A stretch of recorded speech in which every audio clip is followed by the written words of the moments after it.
the North Florida Sports Network.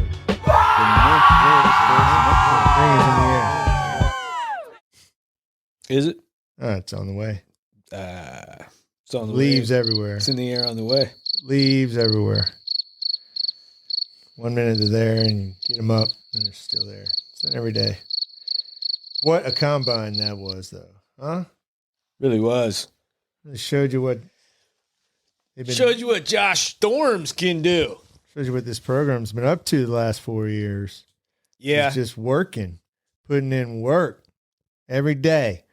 Same stuff. As hard as you can go, getting a little bit better. Yeah, it really is, man. And we talked about the defensive guys, Fiske and Verse particularly, but we didn't touch on the offensive guys. Well, they had yet to go. They have now. Right. And Trey Benson running a 4.39, 216 pounds.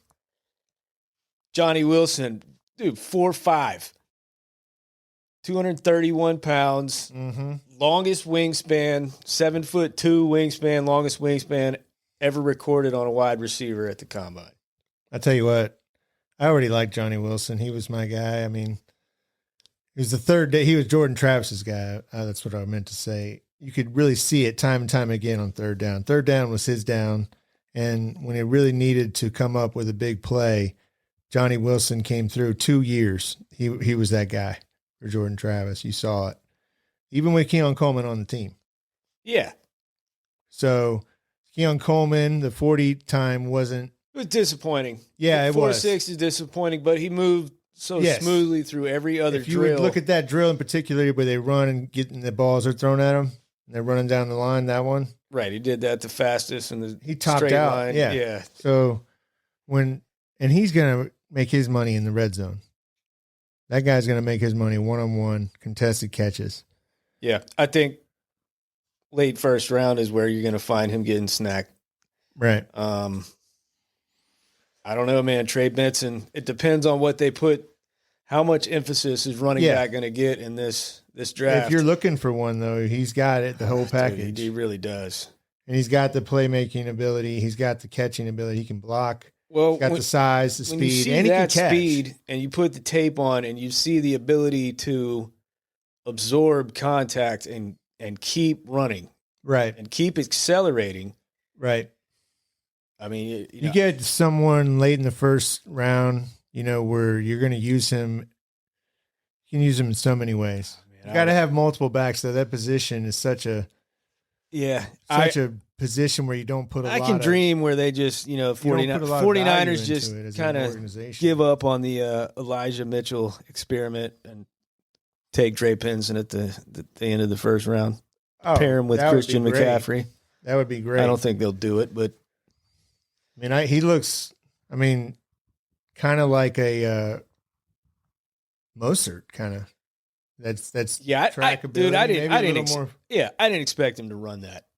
I thought maybe under 4.5 would be big for him. I'm not really shocked though. But it matches if you watch the games though. Yeah, because he broke away, and once he gets to the end, he's got that elite breakaway speed, and it's you see that time, and it's not gonna look any different when you go watch the certain tape. He's not gonna hurt himself. He didn't hurt himself at all. If you want to say the 40 time for Keon Coleman, that's really the only disappointment out of anybody at the combine. If you knew for him, State. That I think he showed himself fine in the other drills. Yeah, I don't think it's going to really affect him that much. Player, it's about to go get it. But there was a 40 time for the record book, and that's Xavier Worthy. He 4.21, right? Fastest time ever. That's incredible. Incredible.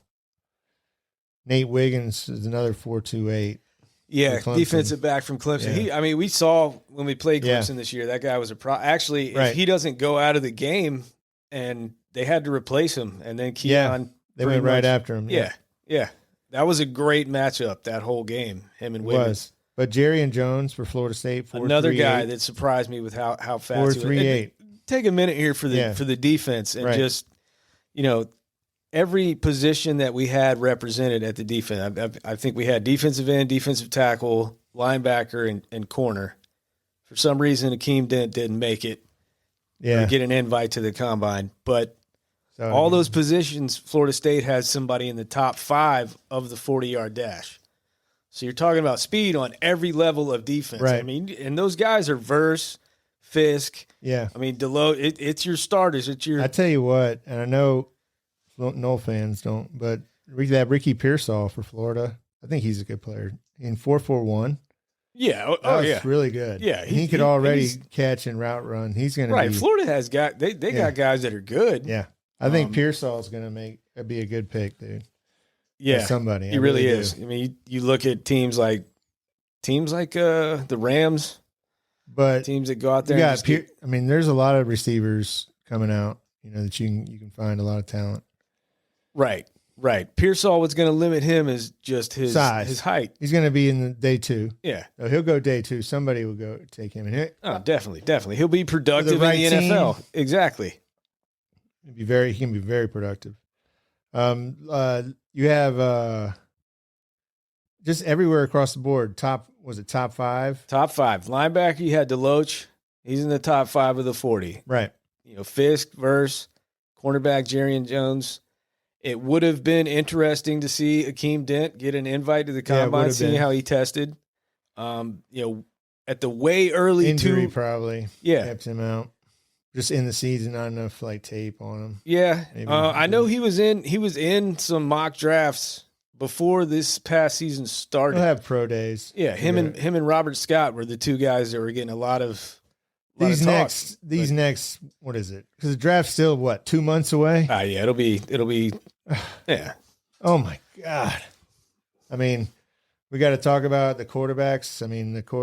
There's no reason to really pay attention to it until draft day, unless you're just there's going to be the trades nerd for the draft stuff. Trades. Yeah, trades. That's the interesting part. Right. And to see what happens with Justin Fields, in that situation in Chicago.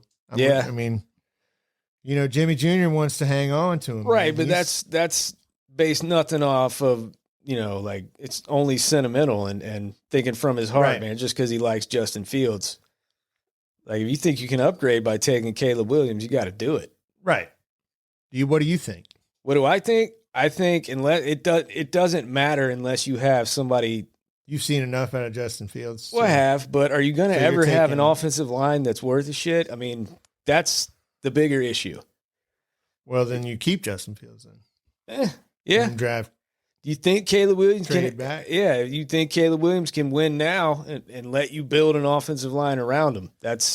I think if you're going to take quarterback, I think he can win now. Yeah. Honestly, with the Bears, they look pretty close. They did. They had some disasters on defense, man. What was going on with the coaching staff on that side of the ball? And it's the first part of the year. Yeah. Again, they got it together. It's hard to put that on the players as much as it is the guys running the show. Expectation brings coaches a lot. Yeah. I don't know, man, but it's a business, so everybody wants the new hot thing. Well, I would predict that they probably end up trading. I can't take it all the draft hype. This was fun to see because there was a lot of Noles in the combine. I was very interested in seeing that, but after this, you'll see some pro days, some of the quarterbacks that didn't, Caleb Williams, you want to see him throw, I guess, but it's just a bunch of wait for the draft. They push it back too every year. Yeah. That's too long. It really is 2 months after the combine. It needs to be at the end of March. Right. Or push the combine back. It's fine. We're just leave it now. It's another month. There you go. No, we got to go on vacation and then come back and put our notes together. Oh my goodness, it's so much time that you're gonna have to waste now. So I'm done with that. Yeah, it was baseball's fun. In the air now, man. I got my kids starting to play. Practice is going on again. Everybody's got their kids out there. The college baseball, Florida State 10-0. What? Yeah, they looked What? Nice little start to the season. 10-0. Link Jared over there. Yeah. Dick, I see you. Yeah, They're better, I think, than last year. Well, yeah, so far. You hope so. What are you seeing so far out there? I think they got a good lineup, man. I think they can swing it this year. All right. Last year they had 2 or 3 guys that could hit. This year it looks like they got a full lineup's worth of guys that you can count on at least to have a chance. Mm-hmm. Like they're not going to be one of those dynamite just setting offensive records left and right, but they're going to win games for you. Right. They're going to have to. It's about winning games. Yeah. I don't think that the pitching is where they want it. Hopefully, maybe a little bit more consistent than last year. Yeah. They don't have a dominant ace. Okay. Bullpen is Al Leiter's kid. Yeah, he can be, but he's inconsistent. He's a young kid. Yeah, man. Walks are the problem. Okay. With all of them. Jamie Arnold is the kid that's looked the best early. But they, like I said, they can hit, man. They can hit. They got some more power.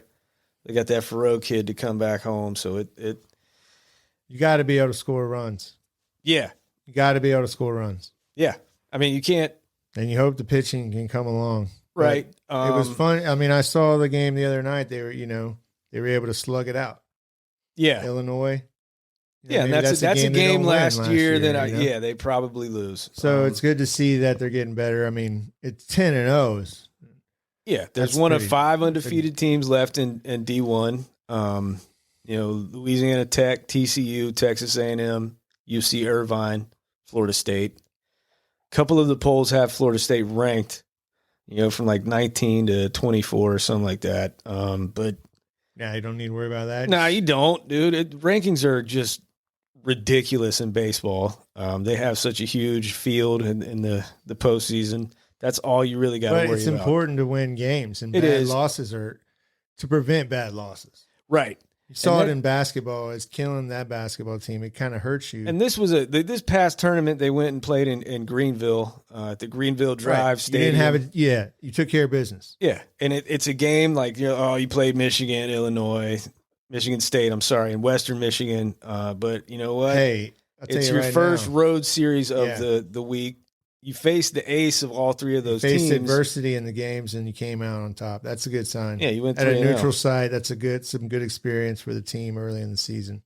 Yeah, like what you see so far. Excited to get out there and watch them play. I like the energy of the team a lot better than the past. Definitely the past 2 years with Meat. Last year was just kind of up and down. You got some transfers to come in. Yeah, you got Drew Farrow, Adam Farrow's son, came in from UCF. Max Williams, Jackson West, both came in from Alabama. You got Jordan Cantu, came in from South Florida. Alex Lodiz, I don't know, came in from North Florida, I think. They brought in a bunch of kids that I think probably had a good chance at being at Florida State had 11 continued to be the coach. Had there not, just kids that you can only live so speculate. Long, yeah, but just more along the lines of the kids that you would have seen playing at FSU in the past, and you add that to what you had: Cam Smith, James Tibbs, Jaime Ferrer, a few other guys, man, but Diemes Ross. Those are kids that Tibbs is a baller. Yeah, Tibbs can hit. He can hit. Ferrer hit one out of the stadium yesterday. Yeah. Smith is leading the team. He's hitting 478. Yeah, Smith's consistently hitting line drives. You got Ross at the leadoff spot there you go. Tailor-made for leadoff. Yeah. And you got younger guys that don't play right now that are promising young freshmen. Well, it's just if your guy comes out, you're searching for it. You're trying to find the pitching right now. Yeah. And as a team, your guy comes out, hey, you don't have it tonight, don't worry about it. We're going to keep grinding out here, and we can come back and get this win.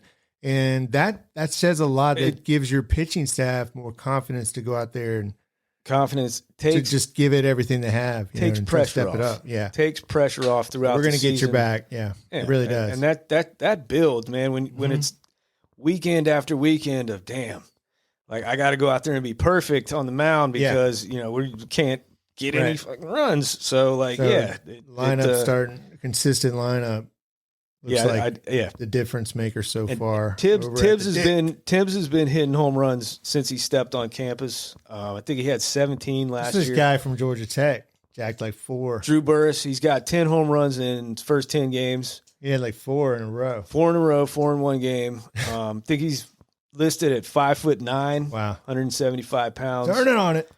Yeah, but I mean, dude, he's just one of those phenoms. I think he was ranked the number 18 player coming out of high school overall. One of those dudes that probably could have gone first couple rounds, but was pretty dead set on going to Georgia Tech. And he does, man. He just mashes it. We'll see him at the end of the season finale for Florida State here in Tallahassee.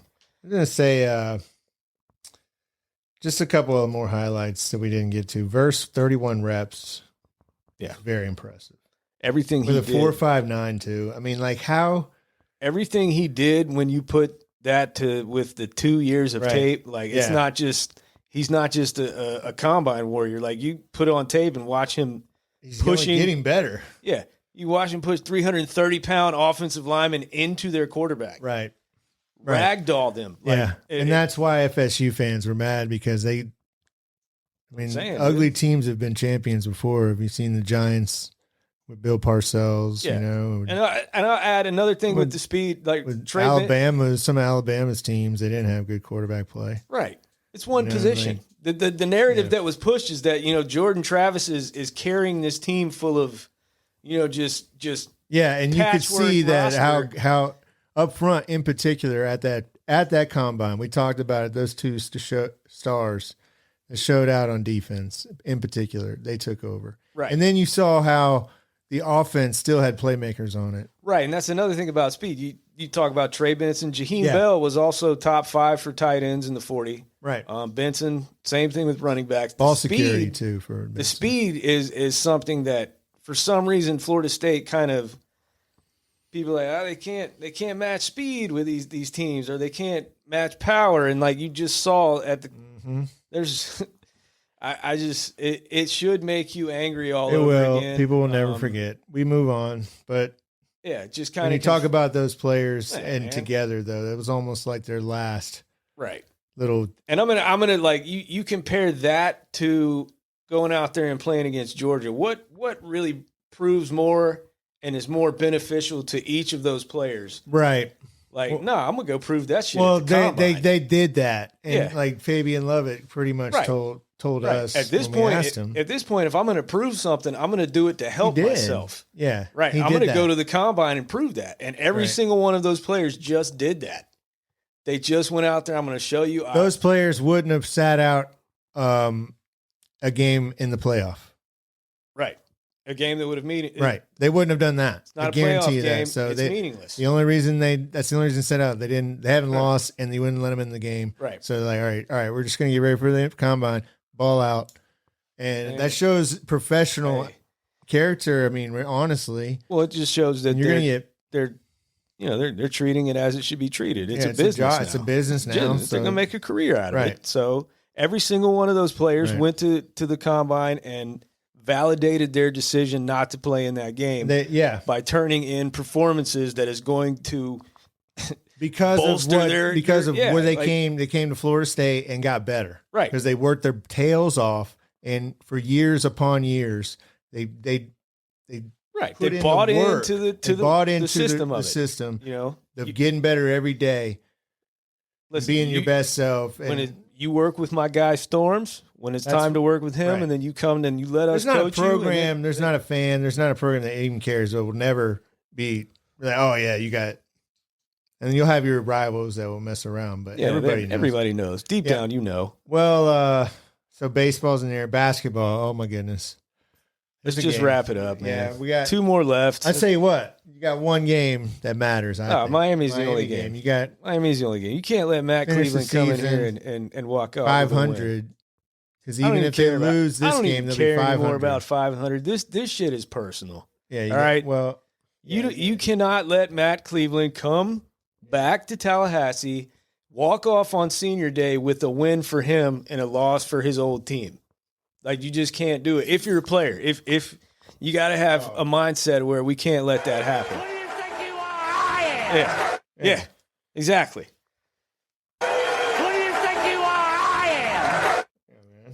Can't do it. Can't do it, man. Can't let him do it. Well, can't let him get his Pete Weber moment. No. Damn it. We had to go. I don't know what we're going to do about basketball, everybody. This is a shame. Well, if you think about it in terms of last year was the worst year of all time. Right. And this year was a little bit better, but you're still better. Well, yeah, doubled the wins. Did you? No, not yet, but you could. Still eligible to do that. You could do it, but you won't. And you won't make postseason. You got 15 wins. You need to get. But you'd have to win both of these and three more wins and win a bunch in the tournament to probably get a CBI invitation. You don't think you can get a 6 seed in there? Nobody's invited this team to play basketball. Yeah. It's just not. They're not a postseason team, man. They don't play consistently enough. Yeah, those bad losses would have cost them a shot at the NIT. Yeah. Well, that's where we are right now, talent-wise, coaching-wise. We're just not it took a huge step down. That was my goal. My expectation was the NIT. Right. And early in the season, it's like, oh, man, this team's got a shot at even messing around with the tournament. Well, those losses to Lipscomb, Georgia in particular. They started catching some ACC losses on the chin, too. They don't have the You can't go on the road and lose in Blacksburg and lose in Atlanta, lose both to Clemson. You can't. I mean, you got to win some of those games, man. You can't, though. You don't got the players. Yeah. I'll tell you what, Watkins can play. He can play. Everybody else can go away. Hope Watkins comes back. I mean, if some guys there need to come back. If Hamilton's going to be back next year, then I hope Watkins comes back. Right. If we lose Watkins because we bring in an entire new coaching staff, then so be it. You know, I mean, I'm at the point now where I don't care either way. I think it needs to be done. You just need to do it. You just need to rip the Band-Aid off, man. Or expect people not to care next year at all. Tour. It'll be worse than when it was bad this year. Oh. Yeah. Anybody that cares about the program expects something to happen or just stop caring. Yeah. I mean, if it's not going to happen, then why would we even give it? Why would we bother paying attention next year? Well, they got a couple left. We'll watch it. Hey, man, we got one game left. And we'll talk to you next time. Right here on the North Florida Sports Network.